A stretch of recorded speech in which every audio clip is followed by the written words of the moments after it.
अस्सलामु अलैकुम ख़वातीन व हज़रात। आज हम दिल की एक अहम बीमारी या ख़ास मसले या ख़ास कंडीशन की बात करेंगे जिसको हम मेडिकल की लैंग्वेज में हार्ट मर्मर कहते हैं। ये एक ऐसी आवाज़ होती है जो दिल की धड़कन के दौरान पैदा होती है।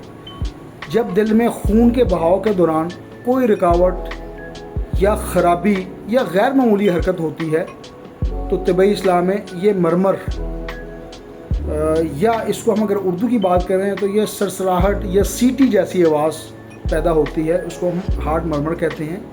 इसको स्टेथोस्कोप के ज़रिए बआसानी से सुना जा सकता है। बाज़ औक़ात ये साइलेंट भी होता है तो आवाज़ नहीं आती, लेकिन 90% केसेस में ये आवाज़ महसूस की जा सकती है। अब सवाल ये पैदा होता है कि ये मसला होता कैसे है। आपको पता है कि दिल के 4 वॉल्व्स हैं जो खून के बहाव को एक मखसूस सिमत में ले जाने का काम करते हैं। मतलब कहीं से आ रहा है खून और कहीं पे जाना है तो उसकी डायरेक्शन को ये चारों वॉल्व मैनेज करते हैं।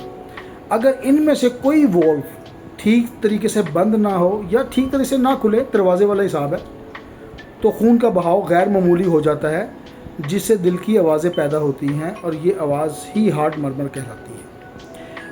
अब सवाल ये पैदा होता है कि इसकी वजूहात क्या हो सकती हैं। तो जेनेटिक इशू हो सकते हैं, यानी कि जेनेटल हार्ट प्रॉब्लम्स हो सकती है, डिफेक्ट हो सकते हैं।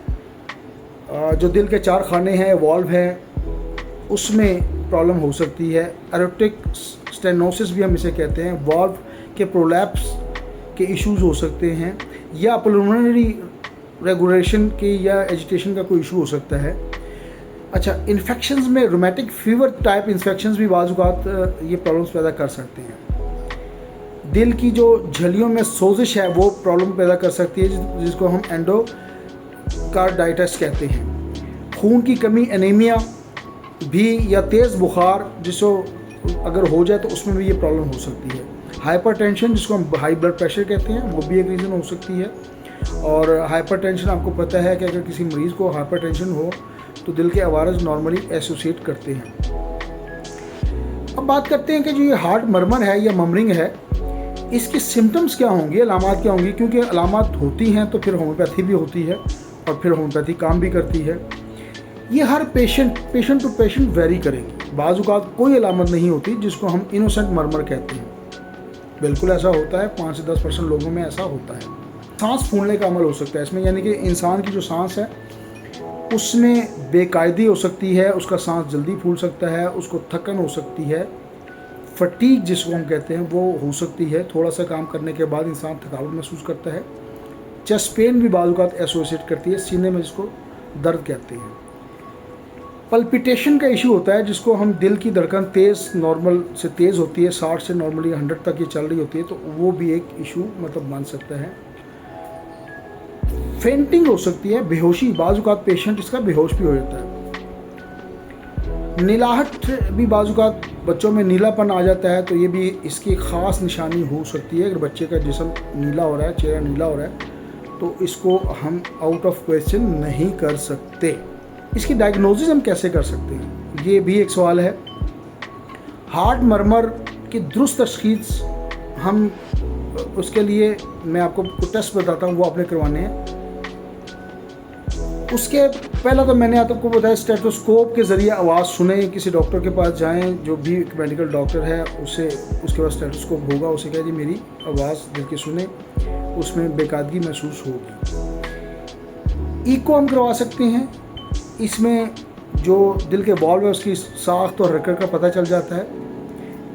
इलेक्ट्रोकार्डियोग्राम, ECG जिसे हम कहते हैं, ये दिल की धड़कनों की जांच होती है कि धड़कन दिल में अगर कोई बसा हो तो धड़कन वैसे भी काबू हो सकती है, लेकिन अगर कोई इशू ना हो तो मेडिकल में इसको देखा जा सकता है। जो हार्ट की साख्त है उसका साइज़ चेस्ट एक्सरे से पता चल सकता है, तो उसको भी देखा जा सकता है। MRI ज़ाहिर है, गहराई से मुआयना करवाना हो तो कार्डिक MRI ज़रूर करवाएं, उससे दिल के आवाज़ का पता चल जाता है। और खून की कमी या इन्फेक्शंस का पता लगाने के लिए अब CBC करवा लें, ब्लड टोटल जिसे हम कहते हैं।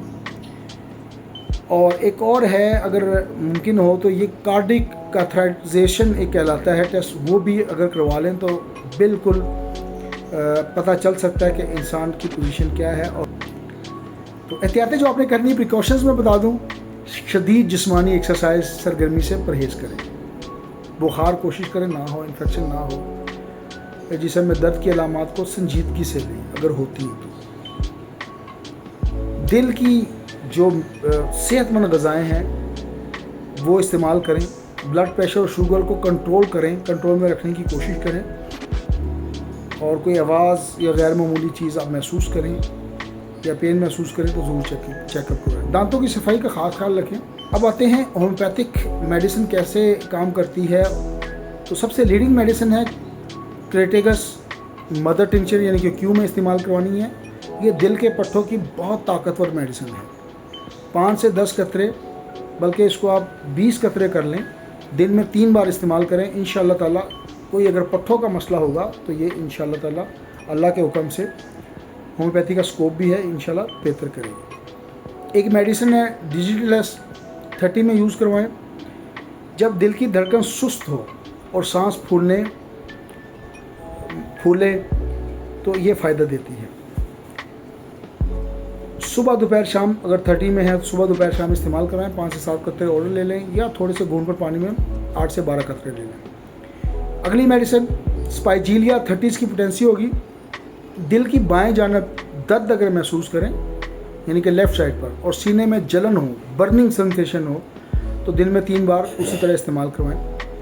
तो आज के लिए इतना ही। AJ हेल्थ TV को सब्सक्राइब कर दें।